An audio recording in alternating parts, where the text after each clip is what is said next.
De l'espoir ce matin dans la French Tech. Notre invité c'est Hervé Affagard. Bonjour, vous êtes le cofondateur et directeur général de MaaT Pharma. Vous travaillez sur un potentiel médicament à base de microbiote pour traiter les patients atteints d'une leucémie. Microbiote, on parle là de notre intestin. Expliquez-nous comment ça marche et à qui ça s'adresse.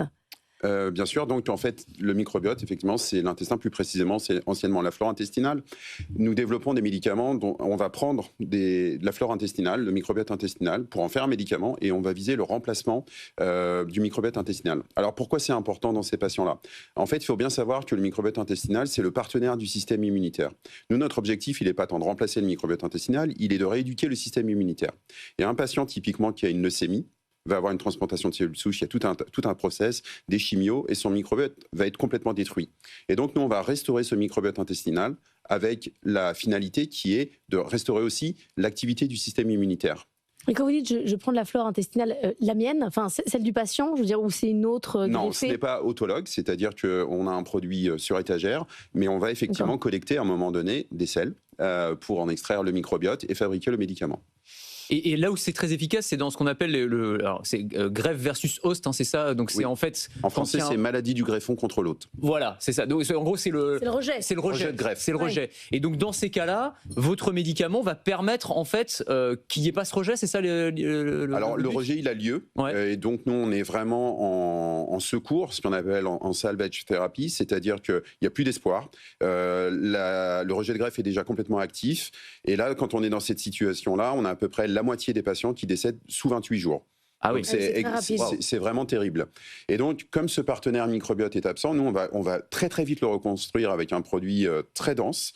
On a un microbiote qui va contenir, par exemple, plus de 2 fois plus qu'un microbiote normal. Donc, on a construit un produit très dense et on va reconstruire l'intestin. Et en fait, grâce à notre thérapie, aujourd'hui, on a fini l'étude pivotale. Donc, on est en phase d'enregistrement aujourd'hui, j'y reviendrai peut-être après. Et on a montré que la survie qui est attendue à 15% à 1 an de ces patients-là passe à 54%. Ah, c'est énorme. Mais là, vous dites, je travaille au moment où il y a le rejet, mais ça pourrait pas être en amont, une sorte de prévention qu'on prendrait pile au moment de la greffe? On a fait le choix stratégique de commencer par le plus sévère, c'est-à-dire le rejet de greffe, mais on a effectivement un autre médicament qui est en cours de développement. Il est également dans une phase pivotale. On a recruté à peu près la moitié des patients, mais c'est une très grosse étude, il y a à peu près 400 patients, pour justement intervenir dès la transplantation de cellules souches pour éviter ce phénomène. Et est-ce que ça pourrait fonctionner? Là, on parlait de leucémie, mais c'est pour tout type de cancer, sur des tumeurs solides par exemple, ce genre de médicament, ça pourrait avoir une utilité également? Alors, en fait, l'altération du microbiote intestinal, effectivement, elle est clé dans beaucoup de traitements, que ce soit en oncologie ou autre. Plus précisément sur l'oncologie, nous, on a déjà aussi d'autres expérimentations en mélanome métastatique, en cancer du poumon, où on va venir cette fois-ci non pas traiter une maladie en direct, mais accompagner le traitement. Donc, typiquement, nous, on va accompagner les immunothérapies. Donc, grosso modo, on est en train de construire un nouveau pilier en oncologie qu'on appelle la microbiothérapie, qui va venir soit traiter des situations très graves, comme le rejet de greffe de cellules souches, ou alors accompagner les traitements anti-cancer, l'immunothérapie, mais ça peut être la chimiothérapie, ça peut être post-chirurgie. Vraiment, c'est ça l'idée.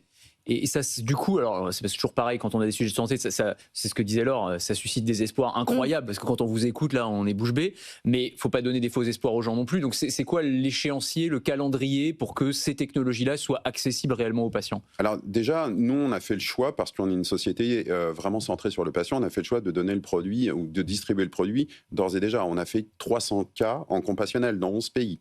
Ce matin, je me suis réveillé, j'avais une demande en Nouvelle-Zélande. Donc déjà, on fournit le produit. Je crois que c'est important de le signaler. Maintenant, on a un process réglementaire à suivre qui va aboutir en 2026.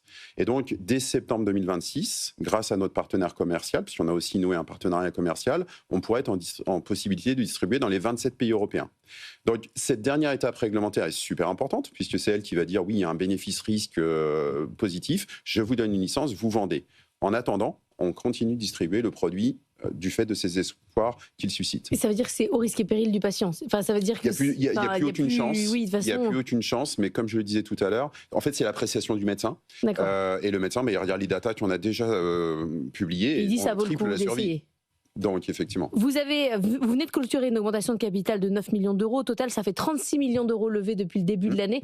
Avec ça, vous êtes une biotech, évidemment. Vous tenez jusqu'à quand? Alors on tient jusqu'à l'obtention de l'autorisation de mise sur le marché, c'est-à-dire l'été 2026. Et ensuite, ça va déclencher d'autres jalons avec notre partenaire commercial qui prolongera encore jusqu'à 2027 l'horizon de cash. Mais c'est un labo, votre partenaire commercial? Oui. Un labo basé en Angleterre.